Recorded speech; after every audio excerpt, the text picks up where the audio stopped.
God is in Control Ministry. Hello, God's people. Mama AJ here. My life story, chapter 3. I've mentioned a few places and skipped the rest, as I've been to so many places my entire life. I've to focus on the places I've mentioned before in my previous videos. My fellow brothers and sisters, do you think God does not know what is happening in our lives? It's okay to complain. I've been through trials and tribulations from an early age until now in 2020. God's revealed my worst enemies. I got a lot to share with you guys, especially when it comes to just imagine your own children, family, and relatives. God's children, I can tell you that if you serve the Lord, your enemies will fight against you, but they will not defeat you. You will be saved from the power of the wicked and violent people. When we read about Jeremiah, he complains to the Lord that everyone curses him. Jeremiah 20, verse 7 reads, Oh Lord, you induced me, and I was persuaded. You are stronger than I, and I've prevailed. I am in derision. Daily everyone mocks me. Okay, now I'll talk about Heidelberg and Central and Molapo in Soweto will be the last places I will talk about. Heidelberg, my mother's elder sister, used to live there with her husband and children, owned by a white farmer and his family. There was a small amount of black people working for the owner. There were times for planting and harvesting. There were mealies, pumpkins, beans, watermelons, sugarcane, etc. These were hand-owned by the farmer. He had a lot of plots. They were so huge that when you harvest the mealies, watermelons, sugarcane, etc., you would come across snakes, rabbits, and frogs, so many creatures. The houses were built with mud bricks. The beds were fine, but mattresses were made up of socks and grass, kind of like hay. We used to have different sitting room and bedrooms which were separated to a boys and girls section. We didn't attend school, so we would go to fetch water in a pit. These had frogs. The water was yellowish. There was another pit that was scary. The water was greenish. You know, as children, being curious, we used to go and see how the pit looked like. The farmer put a strong fence around that pit, as no one was supposed to go there. But we went there twice. You would feel that it was not a nice place to be. My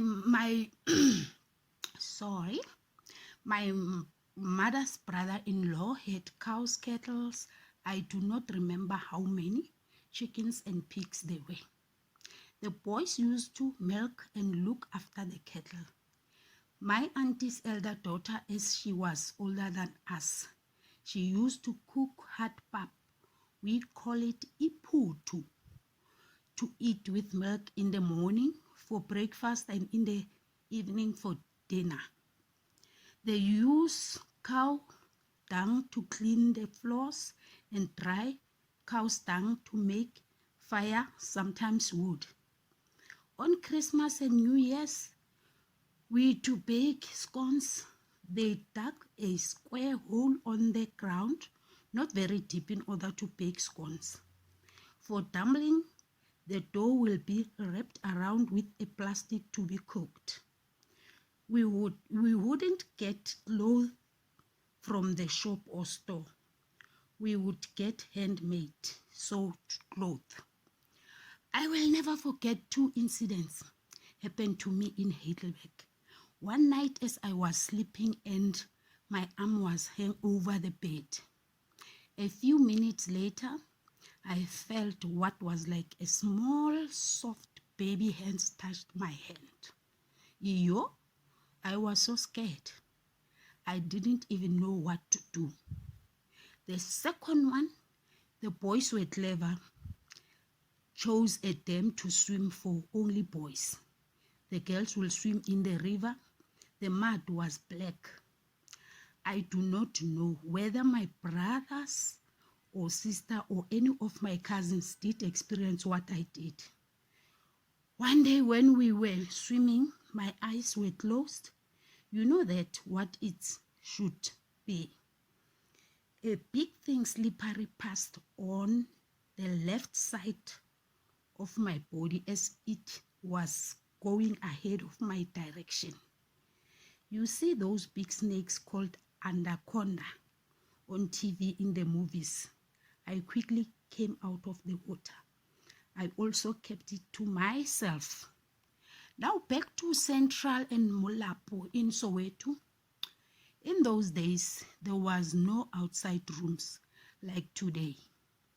Only 2 or 3 houses in the whole section have a built outside room and a garage.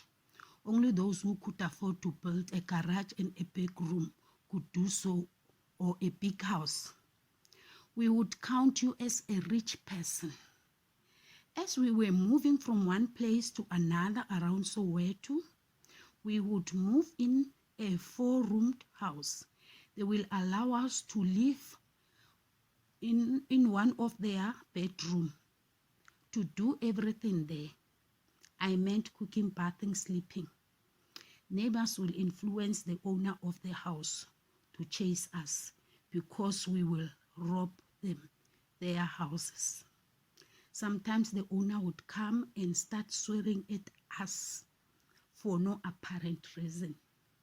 In Tswana we say, "Mutu o kgonwa ke sa gagwe." To be poor is not nice. People, they undermine you. We have experienced all these things. When you are poor, you are always come across. I do not want to blame relatives. They got their own problems. All around the world, people are still struggling. Once again, may God bless them. We all belong to the Lord, God Almighty, Almighty Lord.